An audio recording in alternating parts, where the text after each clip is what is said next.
Hi guys, my name is Soban and welcome to the first tutorial video of digital signal processing. In this tutorial video, we will be discussing digital signal processing, also known as DSP, and some of its application. The term DSP, digital signal processing, is divided into three words: digital signal processing. We will be discussing these three words one by one. So first, let's move over to the term digital. By digital, we mean the finite set of values to represent real-world objects. In a digital system, we have only two values, 1 and 0. 1 to represent higher values and 0 to represent low values. To elaborate this further, let us consider an example of an analogous system first. Consider we have an analog waveform just like this, which is changing with respect to time. And consider at this time we have 2 seconds and at this time we have 4 seconds. Considering the even interval of time, we'll see that the value of this graph changes from 0 to 2 at each and every point. It is different over here and different over here, different over here. It is like keep on changing until it reaches 2, and from 2 to 4 its value is completely changing at each and every point. But that is not the case with digital system. If we have a digital waveform, it will just have a higher value 1 as described before and a lower value 0. This is not the part of the graph. A higher value 1, low value 0. 1, 0.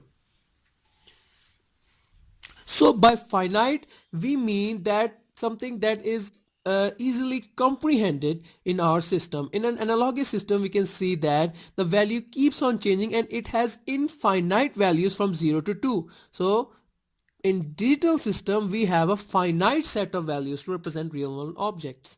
Now moving on to the signal. Signal is basically the physical quantities that change with respect to some independent variable. Consider we have 2 points, point A and point B. There's a person sitting over here, or standing over here, and another person standing over point A. The person standing over at point A would be able to see the front side of the person standing over at point B. But if this person at point A were to change its position and move towards some points, let's say C, now his or her point of view of the person standing at the point B have completely changed, because it can now see the side views of the person standing at point B. So the information of the person standing at point B has now completely changed when the person standing at point A has shifted toward point C and changed its distance. So the independent variable in this case is the space, or we can say distance, and the information has changed with respect to this independent variable.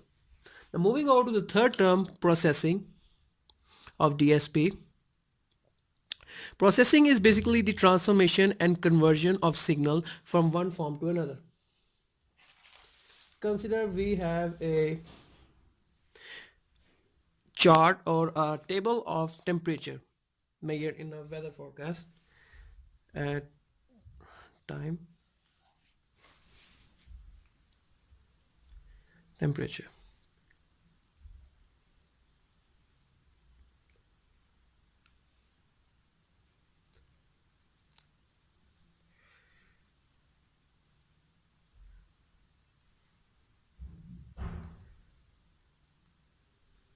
At different periods of time, the forecast reports different temperatures.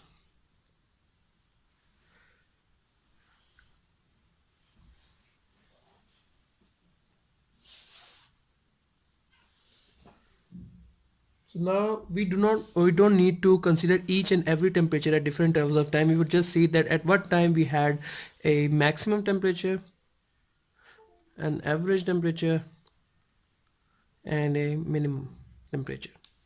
So we have transformed or converted our signal to a maximum value or average value or a minimum value. So that is the processing in the digital signal processing. So basically what DSP is, this definition would be DSP is a process that is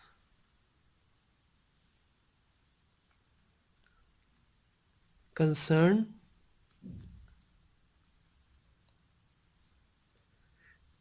with the representation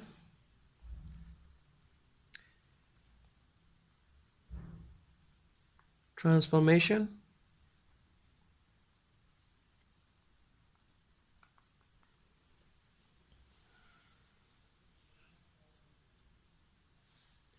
and manipulation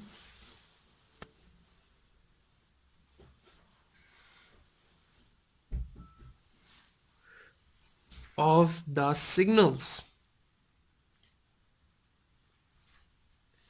in digital form.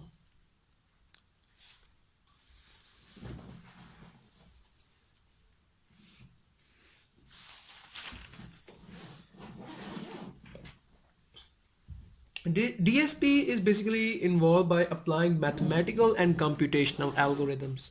It is basically something that covers the term algorithms to analyze a digital signal so that it can produce a signal which has a better quality than the original signal that was produced earlier.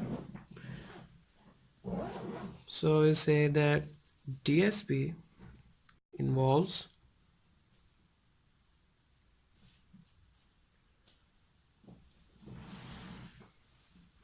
applying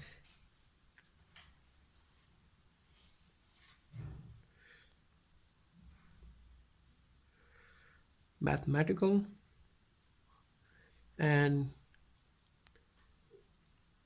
computational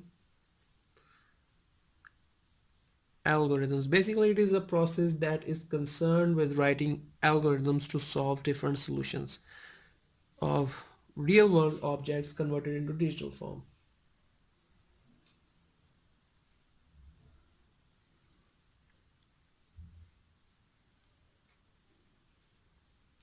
So produces a signal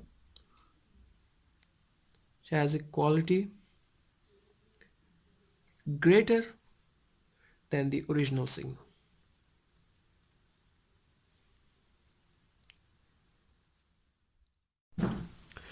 Now, moving over to the applications of digital signal processing.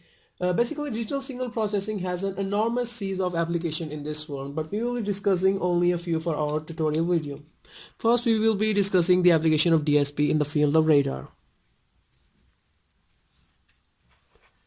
What radar basically is a device that transmits radio signals at distant objects and analyzes the reflected signal.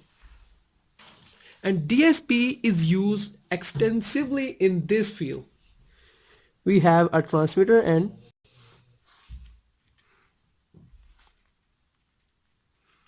in a radar that generates and shapes a pulse, which is the transmission pulses.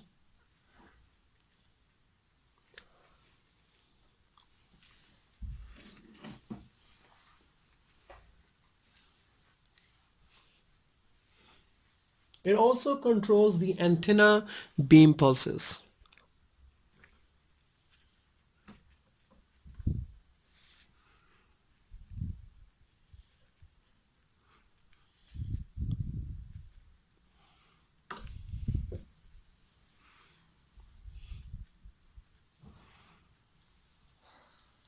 Now, when these transmission pulses are received at the receiver end of the radar, DSP performs some complex tasks.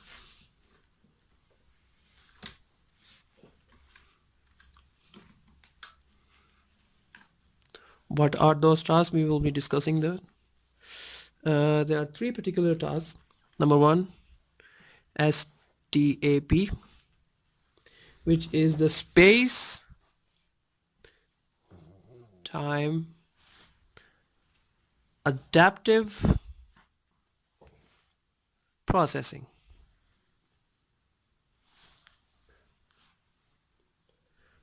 Now, those reflected signals that are received at the receiver end of the radar have some clutters in them. So DSP works to remove those clutters.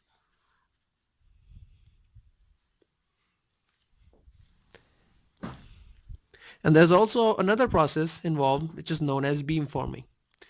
So DSP performs these three tasks in uh, the function of a radar.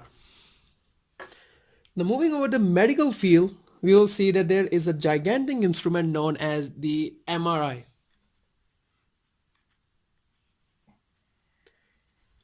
Also with the full abbreviation of magnetic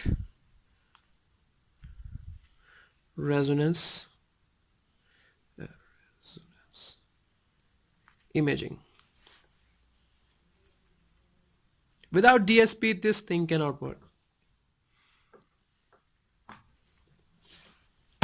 It is basically an instrument that reflects or transmits magnetic fields in conjunction with the radio waves to probe the interior of a human body.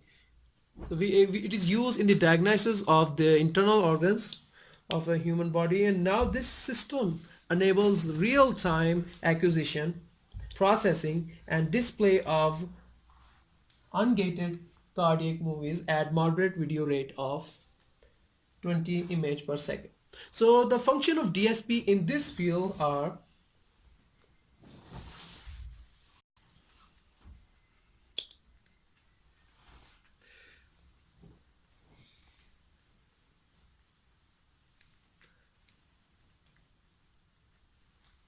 fast data transfer. It transfers the data and interprets all the data coming from the reflective waves onto the computer really fast, and then there are greater system flexibilities.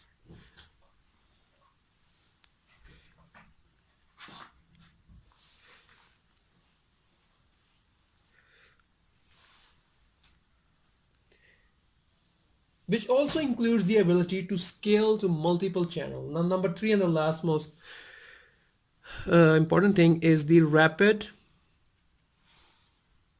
parallel computation. Different tasks are performed at the same time by the help of DSP on an MRI. Like in any other programming, we use the GUI in DSP to acquire data acquisition parameters and image display function. Acquire data acquisition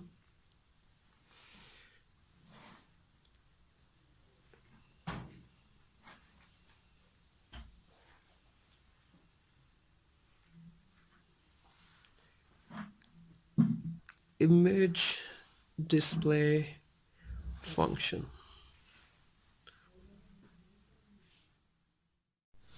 Okay, now moving over to the field of seismology, which is basically the study of earthquakes. We'll see that how DSP is interpreted in this field.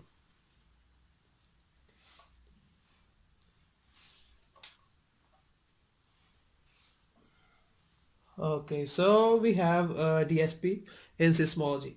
So we use DSP to process the to like interpret a data so that it can give a precise image of subsurface structures.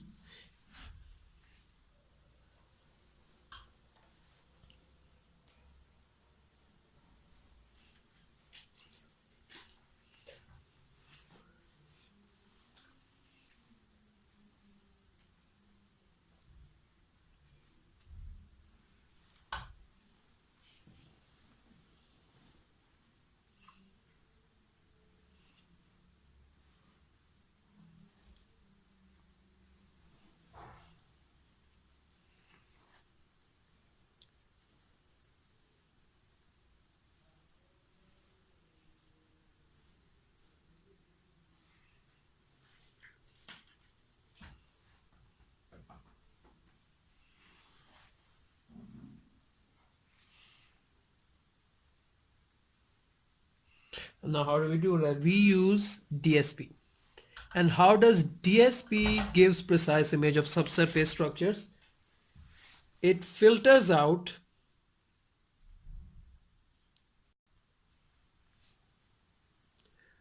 very low frequency signals.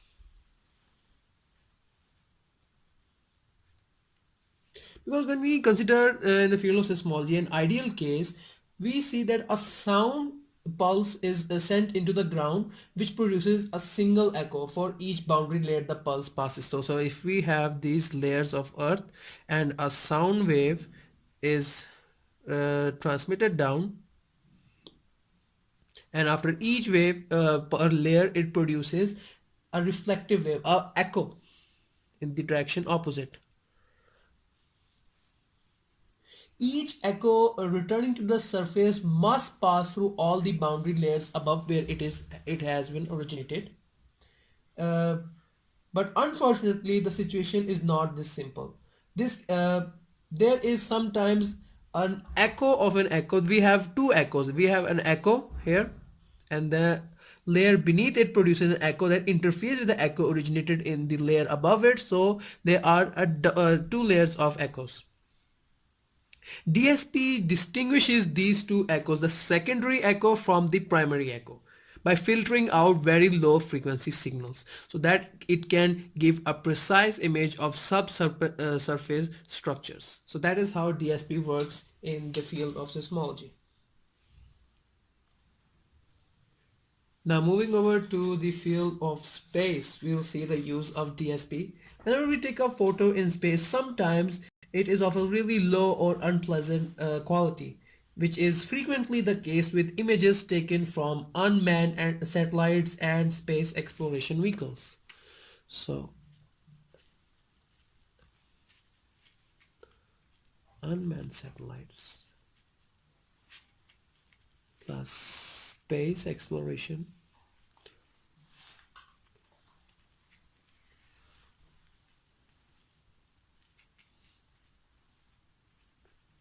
vehicle images results in a poor quality image.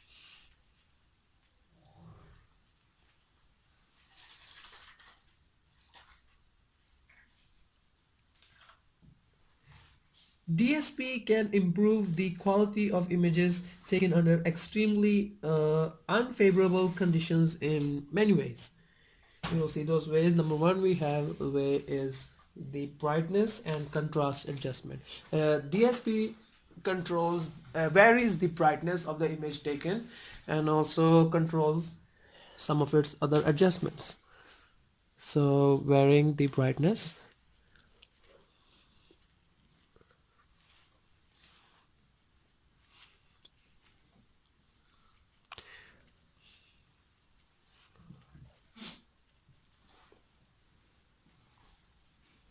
It also detects the edge of the photo where the quality of the picture is as at its best. So it does edge detection.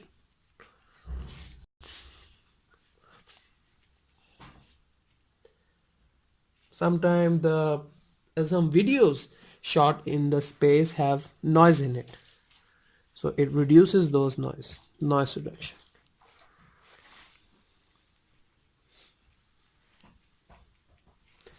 Sometimes the pictures are out of focus. So it does focus adjustments.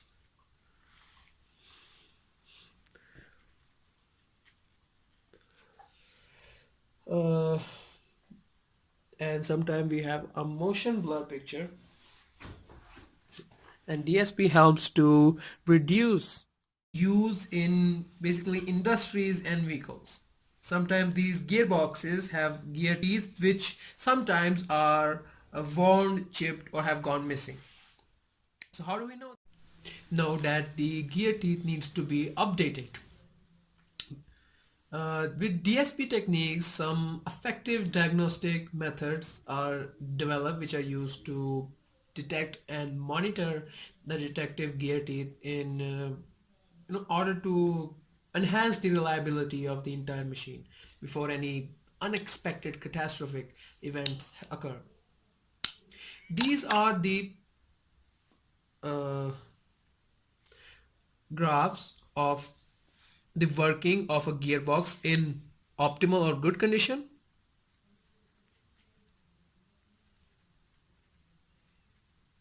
and this is in bad or damaged condition.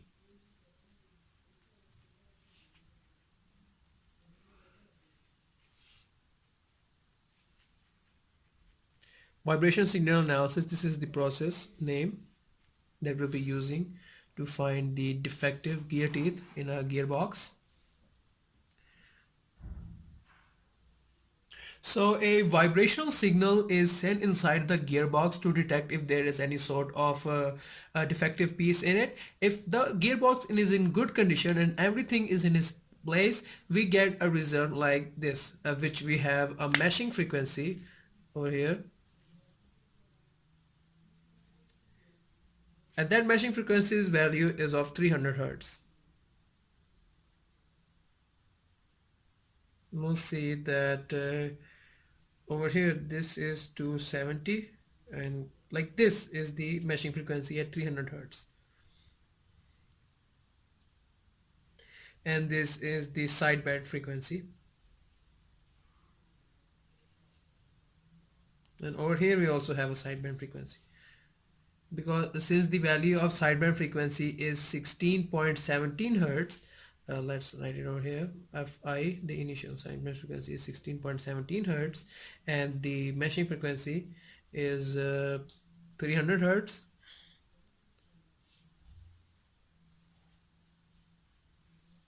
So the sideband frequency component would be of 283.33. That would be 300 minus 16.17.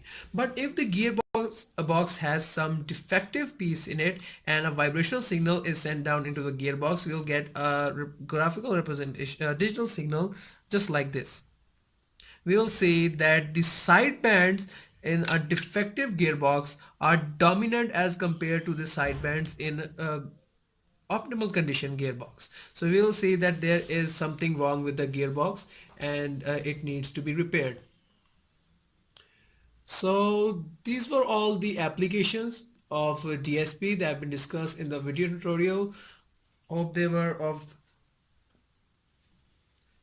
beneficial help. And yeah, that's all about from today's video, and see you guys next time. Thank you very much.